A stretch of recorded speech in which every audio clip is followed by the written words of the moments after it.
প্রিয় দর্শক, দেশ এবং দেশের বাইরে থেকে যারা এই মুহূর্তে আমাদের সাথে যুক্ত হয়েছেন, আপনাদের সকলকে স্বাগত জানাচ্ছি চ্যানেল আইতে ইউসিবি টু দ্য পয়েন্টে। দর্শক, টু দ্য পয়েন্টে আসলে আমরা রাজনীতি নিয়ে কথা বলি, রাজনীতির বিভিন্ন দিক পয়েন্ট আউট করতে চাই। এখন রাজনীতির সবচেয়ে বড় ব্যাপার হচ্ছে আসন্ন ত্রয়োদশ জাতীয় সংসদ নির্বাচন, এবং আমাদের আজকের বিষয় আমরা নির্ধারিত করেছি চায়ের কাপে নির্বাচন। কারণ টং দোকান থেকে শুরু করে এখন সব জায়গায় আমরা আসলে নির্বাচন নিয়ে কথা বলছি, এখানেও আমরা নির্বাচন নিয়েই কথা বলবো। এবং আমরা আসলে জানতে চাই যে নির্বাচনের আগে দলগুলো যেসব কথা দিয়েছিল সেগুলো কতটুকু বাস্তবায়ন হবে, যেহেতু আজকে থেকে নির্বাচনী প্রচারণা আনুষ্ঠানিকভাবে শুরু হয়েছে।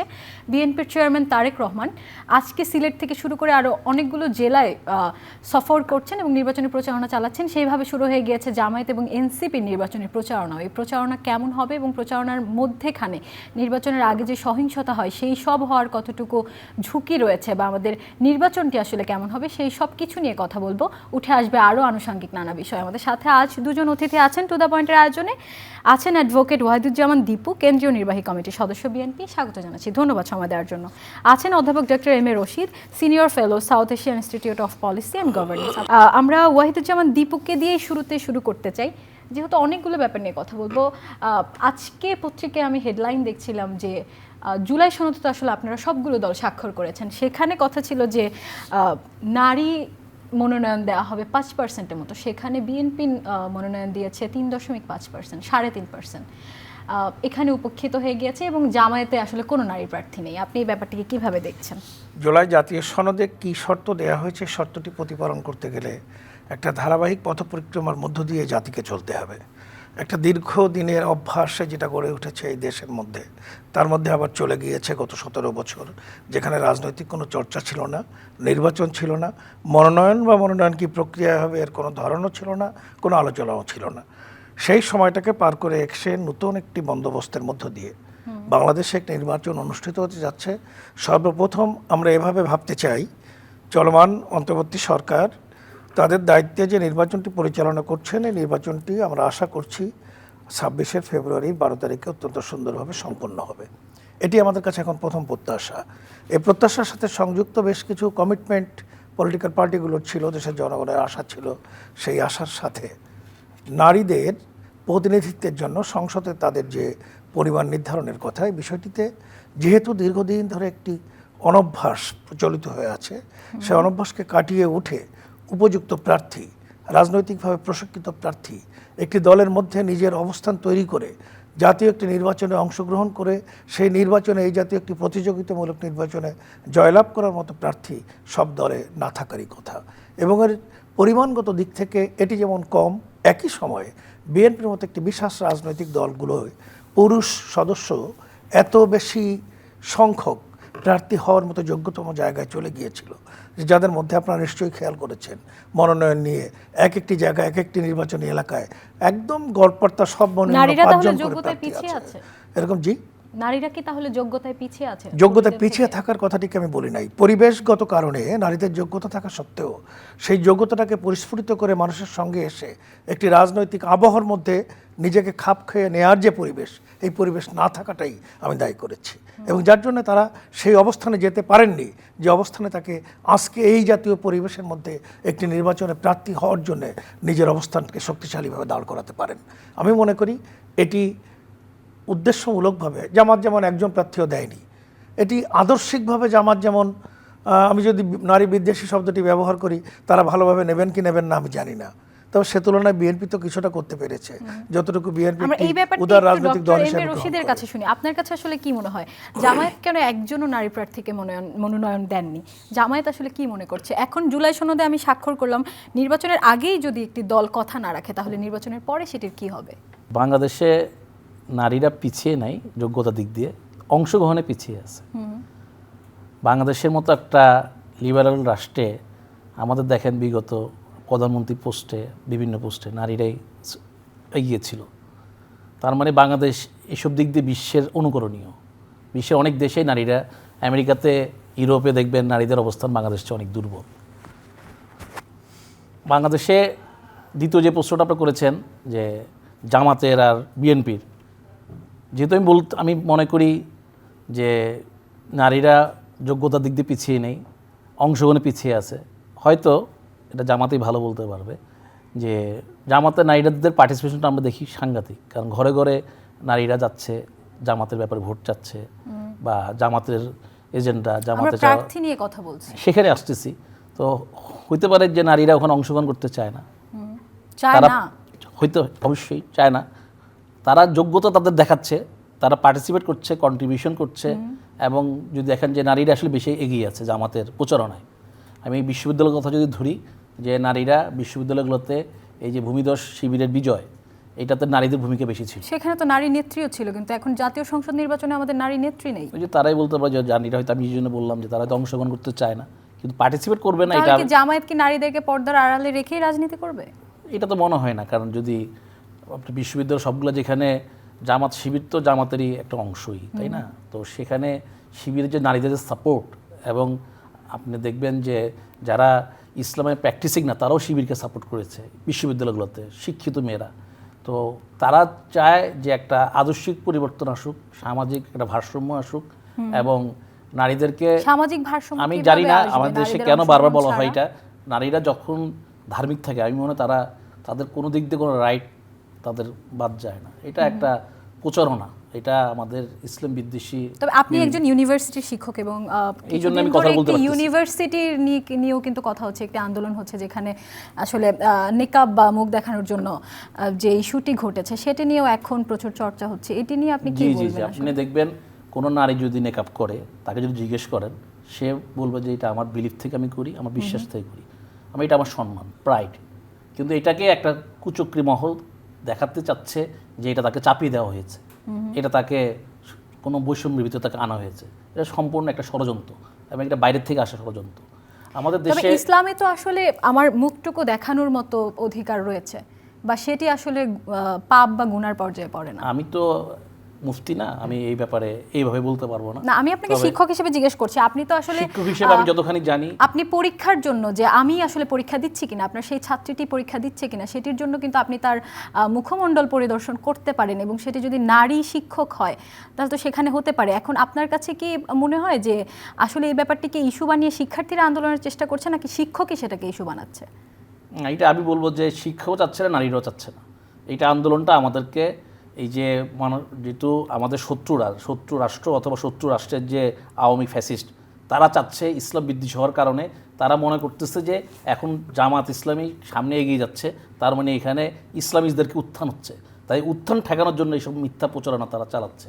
এখানে শুধু জামাত ইসলামী না, আপনারা দেখেন যে তাদের সাথে আরও অনেকগুলো ইসলামী দল একসাথে হয়েছে, এই এনসিপি, এই যে বৈষম্য বিরোধী আন্দোলনের মধ্যে উপকার, আমরা নারীদের অংশগ্রহণ দেখতে পাচ্ছি না। সেটা তারা শুরু করেছে, তাদের দলের বয়স খুবই অল্প সময়। নারীরা অবশ্যই এনসিপির সাথে জড়িত, এবং যাদেরকে নারী একটি মৌলিক বিষয়, এবং একটি দলের মধ্যে নারীদের অংশগ্রহণ থাকতে হবে, সেভাবে জুলাই সনদে স্বাক্ষর করা হয়েছিল। কিন্তু এখন আমরা কেন আসলে নারীদের অংশগ্রহণ দেখতে পাই? এটা কিন্তু খুবই বড় প্রশ্ন একটি করেছিলেন প্রশ্ন। যে বিশ্ববিদ্যালয়ে যে আমরা নারীদের, আমি অনেক লম্বা সময় শিক্ষকতা, আমি নারী বিষয়ক একটি ইস্যু আপনাকে উদাহরণ দিয়ে দেখিয়েছি আসলে যে কি হচ্ছে এই ইস্যুগুলো নিয়ে। আপনার কি মনে হয় না যে আমি উত্তরটা দিতে চাই? আপনি যে নেকাবের কথা নিশ্চয়ই, বলেছেন, নিশ্চয়ই। বিশ্ববিদ্যালয়ে নেকাব পড়ে কোনো স্টুডেন্টের তার ভর্তি, তার পড়ালেখা কোনো সমস্যা হয় না, কারণ আমার 28 বছর পড়ালেখার শিক্ষকতার জীবনে আমি এটা দেখিনি। তো এটা আমি বাইরের দেশেও পড়িয়েছি। তো আমার এই বক্তব্যের মধ্যে আপনি কনফার্ম থাকেন যে একজন আমাদের বিশ্ববিদ্যালয়ে পদ্মা করে মেয়েরাও আসে, পদ্মা ছাড়াও মেয়েরা আসে, এটা কোনো ম্যাটার করে না। কারণ আমি তো অনেক বছর ক্লাস নিচ্ছি, আমি নর্থ সাউথ বিশ্ববিদ্যালয়ের মতো জায়গায় পড়াচ্ছি, যেখানে আপনি জানেন যে ওখানে সব এই ব্যাপারটা তো আন্দোলনের পর্যায়ে আসলে যাওয়ার কথা। আন্দোলন তখন আসছে যখন কিছু কুচক্রী মহল যে এটাকে ইস্যু করছে। যেমন এশিয়ান প্যাসিফিক ইউনিভার্সিটির এক মহিলার কথা শুনতেছিলাম, এক শিক্ষক, যে ক্লাসে বসে সে ধর্মীয় উন্মোদনা, সে ইসলামীদেরকে অথবা যারা প্র্যাকটিসিং মুসলিমদেরকে সে অ্যাটাক করতো। এই কারণে তাদের স্টুডেন্টরা এখন মিডিয়াতে আসতেছে, দেখতেছি যে তারা এটা রিমার্ক করতেছে যে কেন সে আমাদের ধর্মীয় অধিকারের উপর হামলা করতেছে। না না, ইস্যু হচ্ছে বলেনি মুখ ঢেকে রাখতে, বলেছে কি? আমরা এখানে ইসলাম নিয়ে বসি না, ইসলাম কি বলেছে কি বলেনি আজকে আলোচনার বিষয় সেটা না। আমাদের বিষয় ছিল, আপনি দুইটা প্রশ্ন করেছেন যে নারীরা ইউনিভার্সিটিতে বুক ঢেকে পড়ালেখার সমস্যা হয় কিনা, আমি বললাম হয় না, মোটেই হয় না। আর দ্বিতীয় প্রশ্ন আপনার এসেছে এটা তো আসলো কেন, আমি বললাম এটা একটা কুচক্রী মহল ইসলামী প্র্যাকটিসিং মুসলিমদেরকে আক্রমণ করার জন্য, এদেশে একটা বিদ্বেষ ছড়ানোর জন্য, ভোটের রাজনীতিতে এটাকে ইম্প্যাক্ট ফেলার জন্য এটা করে যাচ্ছে, নিরবিচ্ছিন্নভাবে করে যাচ্ছে। তো এই জায়গার ভিতরে আপনার এই জিনিসটা আসে না যে এটা কি নারীদেরকে ছোট করা হয়েছে না বড় করা হয়েছে। এম এ রশিদ, প্রত্যেকটি প্রশ্ন একটির সাথে একটি সম্পর্কিত এবং জি, জি, আপনি বলেন। আপনি যেটি বলছেন সেটির বিপক্ষে যারা বলছে তারা বলছে যে আমি যে কথাটি বারবার বলছি তাদের অপিনিয়ন থাকতেই পারে। তাদের ওপিনিয়ন নেই, এটা তো একটা ফ্যাক্টও যে ইসলাম তো না, না, আসলে বলেনি যে মুখ পুরোটা ঢেকে আসতে হবে। আপনি একজন শিক্ষক হিসেবে আপনার স্টুডেন্টকে আইডেন্টিফাই করবেন কিভাবে সে যদি মুখটি ঢেকে রাখে, এবং তার কানের মধ্যে কোনো ডিভাইস আছে কিনা আপনি বুঝবেন কিভাবে? না না, কানের মধ্যে ডিভাইস আছে কিনা এত কমপ্লিকেসি তো আমি একজন এবং অধ্যাপক। ইসলাম ইটসেলফ ইজ নট না না, দ্যাট আপনি কেন কমপ্লিকেটেড। এদিকে যাচ্ছেন আমি বুঝতে পারতেছি না। তবে আমি যেটা বলতে চাচ্ছি যে আপনি এটা কেন ফ্যাক্ট করতে চাচ্ছেন, এটা তো ফ্যাক্ট না। কারণ আমি জানতে চাচ্ছি, কারণ সাধারণ মানুষ জানার জন্য জানতে বলছে চায়, কোনো এম এ এটা রশিদ। কোনো সমস্যা নেই। আমার প্রতি সেমিস্টারে পদ্মানিসীন বোরকা পরা মেকআপ করা মহিলা স্টুডেন্টরা আসে, তাদের কোনো সমস্যা হয় না। আর আমরা স্টুডেন্টরা যখন পড়াই এটা এরকম না যে তারা চোর চোর ভাবি যে তারা না জানে কানে কোনো ডিভাইস পড়েছে কিনা, না এটা হয় না।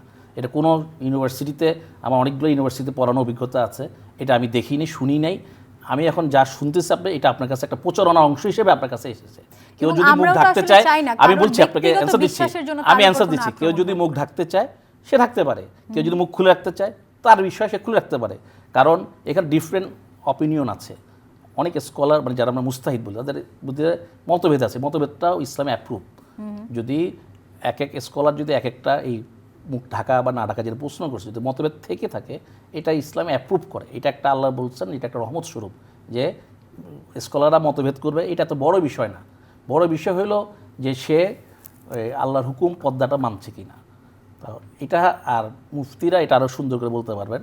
আমি মনে করি আমার শিক্ষাগত প্রেক্ষাপটে আমি এটা এইভাবে যেতে চাই না। আপনি যেটা বলেছেন আমি মনে হয় আমি উত্তর দিয়ে ফেলেছি।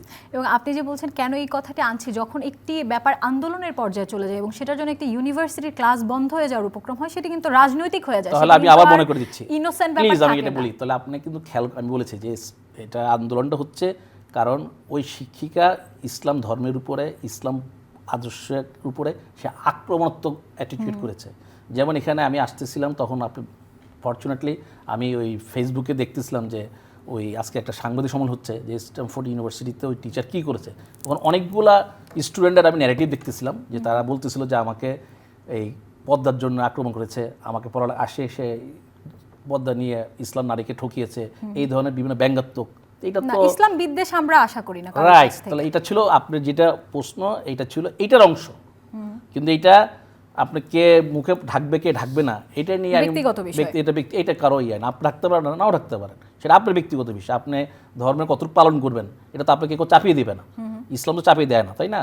তো সেই চাপিয়ে দেওয়ার জায়গা থেকে আপনি বলতে পারেন যে কেউ যদি করে তাকে যদি আপনি সরানোর চেষ্টা করেন, এইটা আপনার উল্টা তার প্রতি Okay, চাপিয়ে ধন্যবাদ, দিলেন। M A Rashid. তো দুইজনকে চাপিয়ে দেওয়া যাবে না। একদম। আমরা ওয়াহিদুজ্জামান দীপুর কাছে শুনবো, যেহেতু বিএনপি এখন একটি সম্ভাবনাময় দল এবং আমরা জামায়াতে ইসলামের যে জোটটি আসলে গঠন করা হয়েছে সেটিকেও একটি সম্ভাবনাময় দল হিসেবে দেখছি। সেটি যেহেতু আসলে ধর্মের ভিত্তিতে রাজনীতি করবে, এখন কি আপনার মনে হয় না যে নির্বাচনের আগে বা নির্বাচনী প্রচারণায় ধর্মকে ব্যবহার করাও একটু বেড়ে যাবে বা সেটির প্রভাবও নির্বাচনে পড়তে পারে?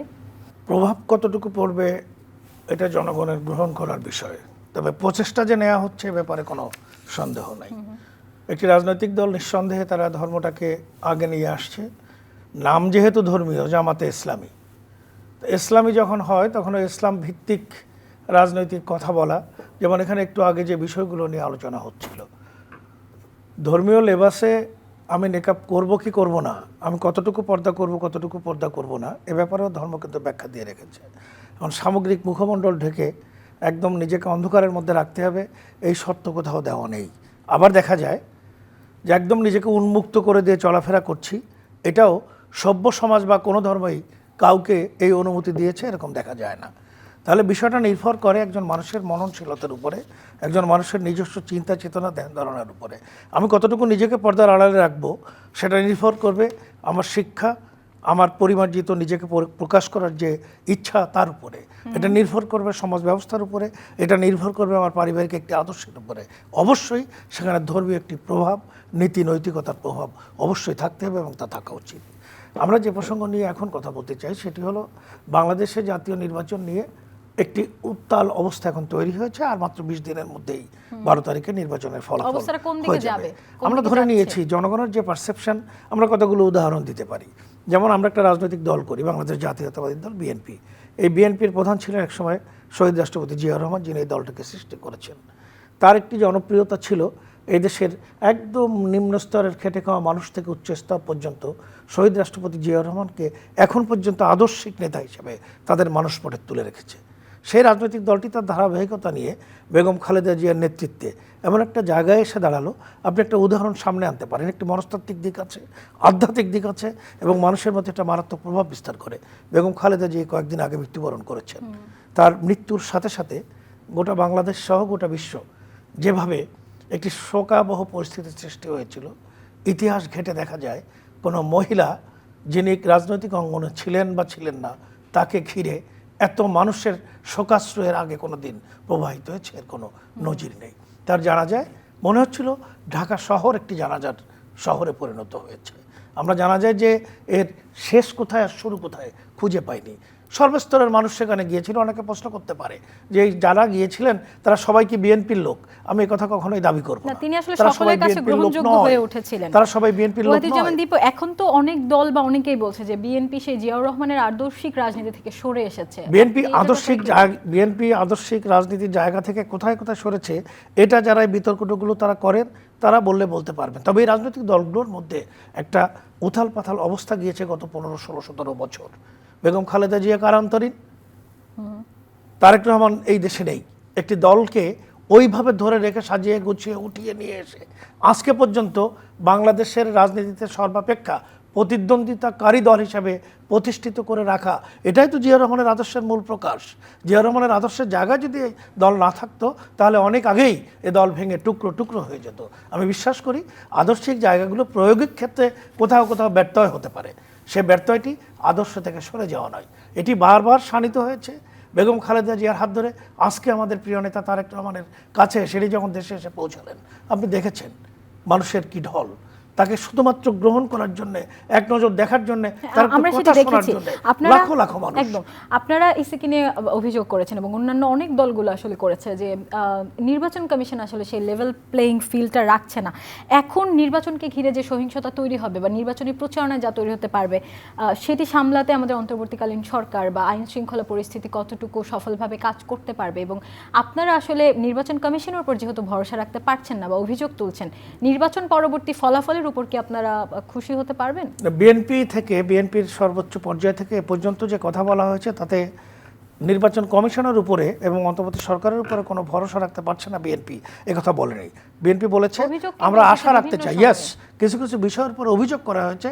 এই বিষয়গুলোতে লেভেল প্লেইং ফিল্ডের ক্ষেত্রে, এই বিষয়গুলোতে সরকারের পর্যাপ্ত পদক্ষেপ গ্রহণ করার ক্ষেত্রে, এই বিষয়গুলোর ক্ষেত্রে আইন প্রয়োগকারী সংস্থার পদক্ষেপ গ্রহণ করার ক্ষেত্রে, এই বিষয়গুলোর ক্ষেত্রে ইভেন ইসি ব্যালট নিয়ে, প্রবাসী ব্যালট নিয়ে যে অবস্থাটি করেছে, এই ব্যালট নিয়ে যে প্রশ্ন উঠেছে, এই বিষয়গুলো অভিযোগ। আমরা বলেছি এই অভিযোগগুলো গ্রহণ করা হোক, এই অভিযোগগুলো ফার্দার না হয় এগুলো সংশোধন করা হোক, এবং সংশোধন করে আমরা আশা করতে চাই এবং আশা করছি এই নির্বাচন কমিশন এবং এই সরকারের অধীনে 12 তারিখে একটা ভালো নির্বাচন হবে। আমি এক মিনিট একটু বলি, সহিংসতার যে জায়গাটাতে আপনি এসেছেন, আমরা চেষ্টা করছি নিজেরা এই সহিংসতার কোনো রূপ তৈরি না হয়। নির্বাচন আচরণ বিধির মধ্যে থেকে সমস্ত রাজনৈতিক দলগুলো, আপনি যেমন উদাহরণ নিতে পারেন আমাদের প্রিয় নেতা তারেক রহমান সাহেব কিছুদিন আগে বগুড়া যাওয়ার একটা প্রোগ্রাম দিয়েছিলেন। ইসি মেসেজ দিয়েছে যে আপনারা এই মুহূর্তে যাওয়াটা আমরা মনে করি এটা নির্বাচন আচরণ বিধির পরিপন্থী হলেও হতে পারে। তিনি দেন সেটা স্টপ করে দিয়েছেন, যাননি। তিনি গতকালকে রাত্রে 12:30টার আগ পর্যন্ত কড়াইল বস্তিতে এসেছিলেন পরশু দিন, তখনও নির্বাচনে ভোট চাওয়ার অনুমতি ইসি থেকে দেওয়া হয়নি। তিনি কড়াইলে কোনো ভোট চাননি। তিনি শুধু বক্তৃতার মধ্যে বলেছেন কাঁধে করে, কি চমৎকার করে, যে আজকে আমি এখানে এসেছি, কী জন্য এসেছি আপনারা জানেন। সে কথাটি বলার অনুমতি নেই বলে আমি বললাম না কী জন্য আমি এসেছি, আপনারা বুঝতে পেরেছেন। সবাই আনন্দিত হয়ে হাতে তালি দিয়েছে, তার মানে বুঝে ফেলেছে ধানের শীষে ভোট দিতে হবে, এই কথাটি তিনি বলতে এসেছেন। গতকালকেও রাত 12:30টায় তিনি ঘোষণা করেছেন। এখন রাত 12:30 বাজে, ইসির নিয়ম অনুযায়ী এখন ভোট চাওয়া যাইতে পারে। আমি সিলেটবাসীর কাছে ধানের শীষে আমরা আসলে সেই সুস্থ রাজনৈতিক পরিবেশটি আসলে প্রত্যাশা করি। আপনি পোস্টাল ব্যালটের কথাটি বলছিলেন, আমাদের সিইসি বলেছে যে পোস্টাল ব্যালট সফল হবে এবং সফল হলে এই নির্বাচনটি ইতিহাসে লেখা থাকবে। এখন পোস্টাল ব্যালট নিয়ে নানান বিতর্ক হয়েছে, আপনার কাছে কি মনে হয় এটি আসলে কতটুকু সফল হবে? শুরুতে যে বিতর্কটি হয়েছিল সে বিতর্কের অনেকগুলো সুনির্দিষ্ট অভিযোগ করার মতো ছিল বলেই হয়েছিল। সেটি সংশোধনের জন্য তারা পদক্ষেপ নিয়েছেন এবং ইতিমধ্যেই তারা আমাদের দেশের মধ্যে যে পোস্টাল ব্যালটগুলো দেওয়া হচ্ছে সেই ব্যালটগুলোতে যে প্রক্রিয়ায় হলে এটি মানানসই হয় এবং ব্যালট বিতর্ক থাকবে না সেই প্রক্রিয়াগুলি সংযোজনের আশ্বাস দিয়েছেন। আমরা তাদের আশ্বাসকে বিশ্বাস করতে চাই এবং সেই বিশ্বাসের উপর নির্ভর করে আমরা আশা করছি পোস্টাল ব্যালটে বিতর্কিত ইতিমধ্যে সৃষ্টি হয়েছে বিতর্কটি থাকবে না। আমরা এম এ রশিদের কাছে শুনবো, আপনি পোস্টাল ব্যালট নিয়ে কি বলবেন? কতটুকু আসলে সফল হওয়ার সম্ভাবনা আছে বা কোনো কি সেরকম কিছু ঘটবে কিনা যেটা আমরা প্রত্যাশা করছি না? হ্যাঁ, আমাদের পোস্টাল ব্যালটের পাশাপাশি আমি যেটা নিয়ে উদ্বিগ্ন সেটা হলো নির্বাচনে তো আমরা একটা বিশাল সন্ত্রাসী গোষ্ঠীকে আমরা এখনো আইনের আওতায় আনতে পারি না। আমি আওয়ামী লীগের কথা এবং বলতেছি, বিভিন্ন অস্ত্রের কথা তো অস্ত্রের আছে। কথা বলছি, তো তাদের যেহেতু আমরা আইনের আওতায় আনতে পারিনি, তারা বিভিন্ন জায়গায় গা ঢাকা দিয়ে আছে এবং তাদের নেতারা ইন্ডিয়াতে পালিয়ে গেছে যে তারা চাবে নির্বাচনে যেন জনগণ অংশগ্রহণ না করে। তারা দেখাবে এটা একটা ব্যর্থ ইলেকশন, তো তারা এই জন্য নির্বাচনে তারা মব সৃষ্টি করবে, তারা জনগণকে আতঙ্কিত করার চেষ্টা করবে, তারা ইলেকশনে যেন ভোট কেন্দ্রে জনগণ না যায় তারা সেই সব ধরনের ব্যবস্থা নিবে। এবং এটাকে বিএনপি বা জামাত বা সব দল যদি প্রতিরোধ করতে পারে, তারা যদি, কারণ ইলেকশনটা আমাদের খুবই কাম্য, আমাদের প্রত্যাশা অনেক বেশি, কারণ অনেক বছর এই দেশে ইলেকশন হয়নি। জনগণের প্রত্যাশা আছে যে জিতুক, বিএনপি জিতুক অথবা জামাত জিতুক।